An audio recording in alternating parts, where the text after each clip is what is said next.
Hello friend, back to my channel Kabita lifestyle blog. তোমরা কে কোথা থেকে ভিডিওগুলো দেখছো অবশ্যই কমেন্টে জানিও। তো দেখো, আমাদের বাড়িতে তোড়জোড় শুরু হয়ে গেছে, সবজি কাটাকাটি শুরু হয়ে গেছে। কারণ যেহেতু সময় নেই, বিকেল হয়ে গেছে। আর রান্না করা মানে চাপিয়েও দিয়েছে, ডাল বসিয়ে দিয়েছে। এদিকে আমার ঠাকুমা আসছে, মা আসছে, আমার ননাস এসছে, সবাই মিলে আমরা সবজি কাটছি। আমি কলার মোচাগুলো বেছে দিচ্ছি। দেখো, সবজি কাটতে কাটতে সন্ধ্যা হয়ে গেছে, সবাই যার যার মতো বাড়ি চলে গেছে। সন্ধ্যা দিয়ে তারপরে আসবে।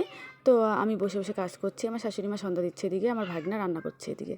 এদিকে দেখো, ওরা দুজন কী সুন্দর খেলছে। ওদের উপরে যে প্লাস্টিক টানানো হয়েছে না, ওরা দেখে সেটা সেটা দেখেই ওরা খুশি। প্লাস্টিক নিচে বসিয়ে দিয়েছে, ব্যাস ওরা দুজন শুয়ে শুয়ে দিয়ে খেলছে, ঘুরছে, কথা বলছে, চিৎকার করছে, এটাই আর কি আর মজা। তো যাই হোক, আমি এদিকে সবজি টবজি কেটে এখন আমার ভাগনা বললো যে একটু আদাটা একটু বেটে দাও, তো আমি আদাটা বেটে দিচ্ছিলাম। আর এদিকে দেখো, আমার মেয়ে খুব দুষ্টুমি করছিল, খেলছিল আর কি। দুষ্টুমি কি, ওরাই তো দুষ্টুমি করবে, আমরা কি আর করবো নাকি বলো? ওরা তো বাচ্চা, এখন বোঝে না কিছু। তো তাই ওরা তো খুব আনন্দ পাচ্ছে, বাড়িতে লোকজন আসবে, এত লোকজন, এত রান্না বান্না হচ্ছে, এটা দেখেই ওদের খুশি। তো যাই হোক, এদিকে বারটা হয়ে যাচ্ছে আর কি, সন্ধে যেহেতু হয়ে গেছে, আর একটু পরেই লোক চলে আসবে। তো কিসের জন্য আমরা এই আয়োজনগুলো করছি, কী কারণে করছি, কেন করছি, সেটার উত্তর সবার লাস্টে দিচ্ছি আর কি। তো প্রথমে বলে নিই যে এই দিনটা আমরা প্রত্যেক বছরই এই কাজটা করে থাকি। বাড়িতে কীর্তন দেওয়া হয়, আর যদিও না পারে আর কি, সবসময় তো সামর্থ্য থাকে না, তো গীতা ভাগবত পড়েই সেই কাজটা করে রাখি। তো দেখতেই পারছো, এখানে কীর্তনের দল চলে এসছে, ওরা কীর্তন করা শুরু করে দিয়েছে। যাই হোক, ওরা কীর্তন করছে, করুক, ওদের কাজ ওরা করছে। তো এদিকে দেখো, আমার শ্বশুরমশাই আমার মেয়েকে কোলে নিয়ে দাঁড়িয়ে আছে, আমি ওখানে বারান্দায় দাঁড়িয়েছিলাম। ওদিকে রান্না হচ্ছে, আর এদিকে আমার ভাগনা এই পুজোর যোগাযন্ত্রগুলো করে দিতে এসছে, আর সবাইকে তিলক পরাচ্ছিল। কারণ ওর মতো কাজ আমরা করতে পারি না, ও অনেক কিছুই জানি, ছোটোবেলা থেকে এসব করে। তো আমরাও জানি, কিন্তু আমরা অত গুছিয়ে করতে পারি না, ও খুব সুন্দরভাবে গুছিয়ে করে। তো যার জন্য ওকে বলা হয়েছে, পাশের বাড়ি বৌদি বলেছে যে তুই ওখানে যা, আমি এখানে নাড়াচাড়া করছি আর কি। তো এখানে বৌদি রান্নার এখানে বসছে, আর ও এখানে সব কিছু গুছোচ্ছে আর কি। তো যাই হোক, কেন এই অনুষ্ঠানটা করি, কিসের জন্য করি, কী কারণে করতে হয়, সেটা তোমাদেরকে বলছি এখন। তো আমার হাজব্যান্ডের 2 ভাই ছিল, 2 ভাই 2 বোন। তো 2 বোন তো বড়, আর দাদা ছিল, আমার হাজব্যান্ড সবার ছোটো ছিল। তো যখন আমাদের এখানে ভাড়া থাকতো, আমার বাপের বাড়িতে ভাড়া থাকতো, তখনই আমাদের বাড়ি থাকতেই একটা রোড অ্যাক্সিডেন্টে মারা গিয়েছে, অ্যাক্সিডেন্ট করেই মারা গিয়েছে। ওই যে রাজেশ আছে না, আমার ভাগনা, যে নাকি পুজোর কাজ করছে, রান্না করছে, সে এই যে দেখো ফটোটা তার, তাকে স্কুল থেকে আনার সময় পথ দুর্ঘটনায় মারা গিয়েছে।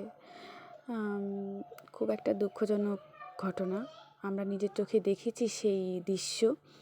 আর এদিকে দেখো, আমার হাজব্যান্ড আর আমার ননাস দাঁড়িয়ে আছে, এদিকে ভাত হচ্ছে, রান্না হয়ে গেছে।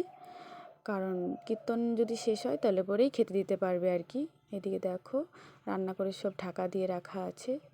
আর এদিকে আমার মেয়ে দেখো, তো আমার মেয়ে দেখো সবাইকে আমার ভাগনা তিলক পরাচ্ছে, শুকিয়ে গেছে, দিতে পারছে না, আমার ভাগনা সেটাকে জল দিয়ে শুকিয়ে গেছিলো, তো এখন দিতে সুবিধা হবে আর কি, সেটাই দিচ্ছে, ওর বোনকে দিচ্ছে, আমার মাকে দিচ্ছে আর কি।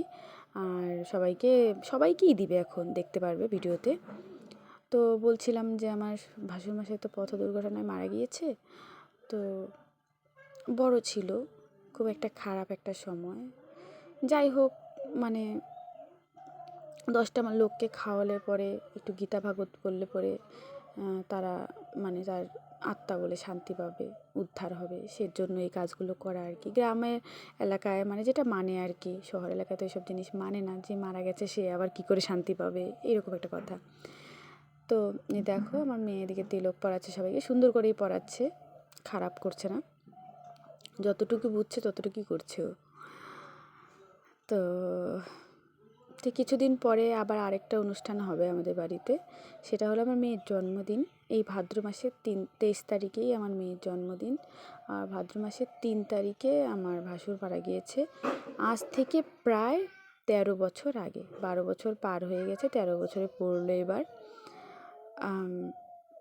অনেক দিন হয়ে গেছে, কিন্তু তবুও আমরা দাদাকে ভুলতে পারছি না। এর জন্য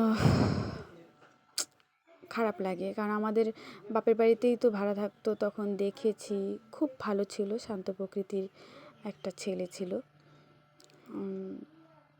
ভবিষ্যতে যদি বেঁচে থাকতো আর কি, এতদিনে বিয়ে ঠিয়ে করে ছেলে মেয়ে অনেক বড় বড় হয়ে যেত, সেসব চিন্তা করলে পরে এখন খুব খারাপ লাগে। যাই হোক, যে না থাকার সে তো আর থাকে না, তার সময় হলে তারা ঠিকই চলে যাবে। তাই এসব ভেবে আর মন খারাপ করে লাভ নেই। আর আমাদের বাড়িতে যখন ভাড়া থাকতো তখন তো আমি ওর বাবার সাথে, মানে আমার হাজব্যান্ডের সাথে প্রেম করতাম, তো আমার মনে মনে জানাই ছিল যে আমার ভাসুর হবে। তো ভাসুরের চোখেই দেখতাম, দাদা বলে রাখতাম আগের থেকেই, কারণ দাদা খুব সাপোর্ট করতো আমাদের ভালোবাসাটাকে। বাড়ির থেকে যেহেতু প্রথমে মেনে নিতে চেয়েছিল না, কিন্তু দাদা কিচ্ছু বলেনি, দাদা আমাদেরকে মেনে নিয়েছিল, তাই আমরা দাদা বলেই ডাকতাম চুপে চাপে। আর ছুতামও না, যেহেতু ভাসুর হয়, আমার হাজব্যান্ড ছুতে দিত না, বলতো তোমার ভাসুর হয়, তুমি কেন ছুবে। যাই হোক, এসব ইয়ার্কি মারতাম আগে, এখন তো আর নেই। আর সেসব কথাও এখন শুধু মনেই পড়বে, বাস্তবে আর হবে না। তো যাই হোক, তারপরে দেখো এই যে এই বাচ্চাটা আছে, এখন আমার মেয়ে ফোঁটা দিচ্ছে, একে নিয়ে খুব আমরা ইয়ার্কি ফাজলামি করি। ওর মাকে আমরা বিয়ানি বলি আমার মেয়ে ছেলে তোর ছেলের বিয়ে দিব, এসব আর কি। তারপর কীর্তন হয়ে গেল, এখন এই যে খাওয়া দাওয়া পর্ব শুরু। খাওয়া দাওয়া এখন করে রাত 12টা বেজে গেছে। তো দেখতে থাকো আমার ভিডিওগুলো কেমন লাগবে অবশ্যই।